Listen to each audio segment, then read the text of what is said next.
So 8B.2 is going to be simplifying log expressions. So just as a quick review, you don't have to write this down again because you just did, but going from exponents to log, your base is the base of your logarithm, your power is what the whole log is equal to, and then the number that you're taking, or that your exponent comes out to, is the number that you're taking of the log. Okay? So I'm going to have you guys do 2 more on your own just as a quick warm-up. So log base 5 of root 5 equals 1/2, and log base 3 of 1/9 equals -2. So do those for me really quick. Okay, guys, how would you rewrite log base 5 of root 5? 5 to the 1/2 equals root 5, which should make sense, right? Okay, and then what about number 2? 3 to the -2 equals 1/9. Also a true statement? Yep. Okay, so I'm just having you double check if it's a true statement just to make sure that you guys are understanding what it is we're doing. All we're doing is rewriting it. So your statement should come out to be true. If you got 5 to the power of root 5 equals 1/2, we've never done anything like that. And that shouldn't make sense. So your statement should come out to be a true statement. Okay? So what we're going to do is we're going to go backwards now. So I'm going to give you 3 problems, and we're going to go from exponent notation to logarithmic notation. So I want you guys to write all 3 of them out, and then we'll do all 3 of them together. Okay, guys, so this is basically the same idea, and the way that you go up and around is still the same when you're going the other way. So we write this as a log. Base 2 of 32 equals your exponent where you end up, which is 5. So 2 to the 5th equals 32 is the same as saying log base 2 of 32 equals 5. And if we were to go backwards, we would end up with what we started with. Okay? So do 4 and 5 for me. Number 4, your base is a 10, so do you have to write it? No. Okay, guys. Number 4 is a base of 10, so we don't have to write it. So that's just log of what? 0.001, and all of that equals -3. Good. Okay. And then number 5 is a log base what? 2. Log base 7 of 49 equals 2. There you go. Okay. So it's the same idea. Just like going from a log to an exponent, you start at your base, you go up to the exponent, and then around to your answer. If you're going the opposite way, you start at your base, you go to your answer, and then it's all equal to your exponent. Okay? So, to simplify logarithmic equations, so just like I told you guys, you're going to be missing parts. Now I'm going to give you problems where you're missing the equal part. So you have just log base 7 of 49, and I want you to tell me what it's equal to. So what you're going to do is you're going to set the equation equal to x first. And this is going to be the only time where there's not an equal sign in the problem that you get to add one in order to solve. Okay? You're going to rewrite the equation then in exponential form using that x. And then it's going to be a problem straight from 8A questions. So you're going to rewrite each side to have the same base. Then you can drop the bases, and you will be able to solve for x in the end. Okay, so first example, we have log base 7 of 49. So here's what you're going to do. You're going to set the whole thing equal to x and rewrite the equation in exponential form. So that's 7 to the x equals 49, and now this is straight out of 8A, right? So you're going to get the same bases. Our base here is going to be 7, so that is 7 to the x equals 7 to the second. You can drop your bases, and x equals 2. So it's the same thing we did in 8A, and it ties into 8B. Okay, so number 2, we have log base 3 of 1 over 27. So you set the whole thing equal to x. So that is 3 to the x equals 1 over 27. How do I get 27 up to the top?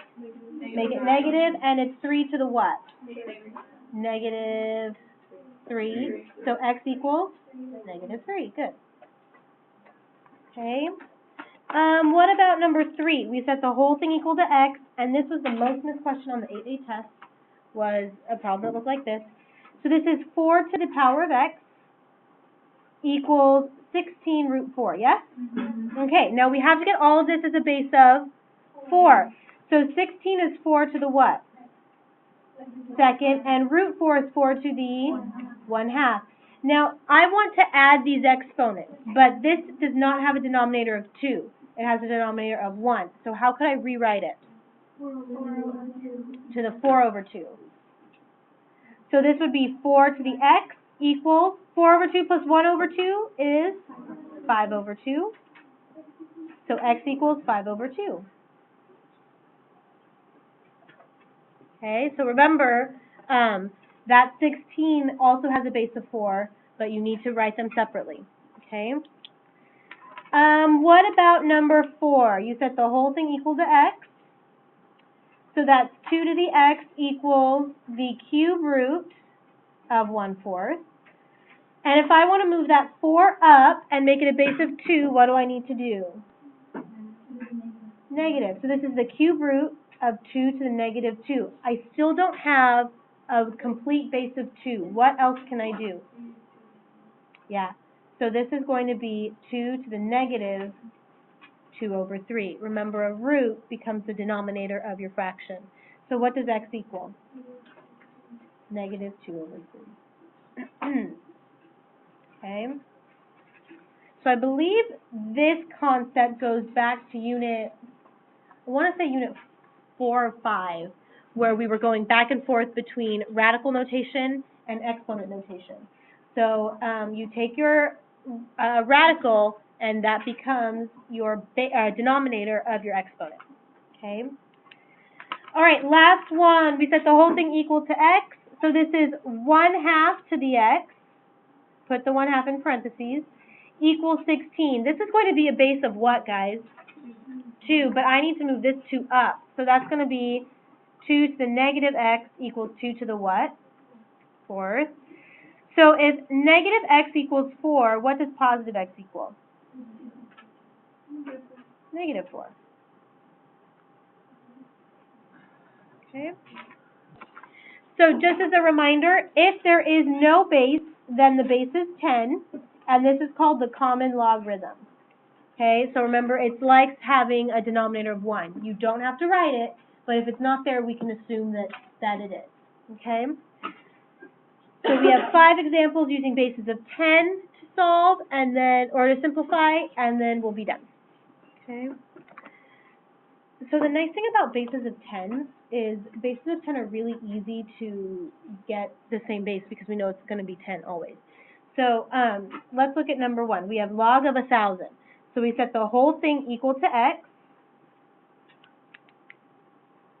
And their base isn't written, but we can assume that it's a 10. So this is 10 to the x equals 1,000. Now remember, with bases of 10, the number of zeros is telling you what your exponent is. So this is going to be 10 to the x equals 10 to the 3rd.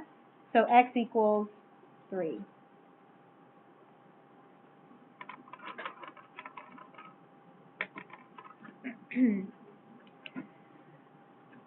Now number 2, log of 0.001, we set the whole thing equal to x, and our exponent here is going to be how many places we had to move the decimal over. So remember, this is the tenths place, hundredths place, the 1 is in the thousandths place, so this is going to be 10 to the x equals 0.001.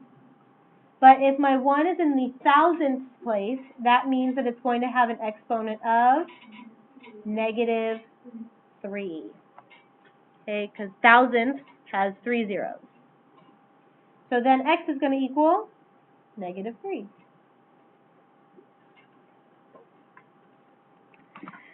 Okay, number 3, log of 10 squared. So we set the whole thing equal to x. That's 10 to the x equals 10 to the 2nd. Oh my gosh, it's already done for us. What's x going to equal? 2. Now, the reason I put this in here, and I want to point something out to you guys. So if we have a log base 10, and then we're taking the log base 10 of 10 to the 2nd, my base and the base of my exponent are the same, right? So then what did our answer come out to? Just the exponent. This is going to come into play later. This is one of our rules of logarithms, okay? So there are some properties that we're going to look at. This is one of them, but I just wanted to point it out to you now. Keep it in the back of your mind. We're actually going to go over it in more detail on Thursday, I believe, okay? Okay, so let's look at number 4. We set the whole thing equal to x. So that's 10 to the x equals 1 over 100. I wanted to move that 100 up to the numerator. That's going to be 10 to the what? Negative 2. So x equals negative 2. So this would be the same as, if I wanted to write it as a decimal, 0.01, because it's in the 10th hundredths place. So this is 0.01 is 1/100th, which is 1 over 100. So that's how we get the decimal there, okay? These two are the same. Okay, number 5, last one. Log of root 10. So you're going to set the whole thing equal to x. 10 to the x equals the square root of 10. And square root of 10 is what? 10 to the 1/2. So what does x equal? 1/2. Okay? So those are your rules of, or simplifying for a logarithm, and then converting back and forth to exponential form.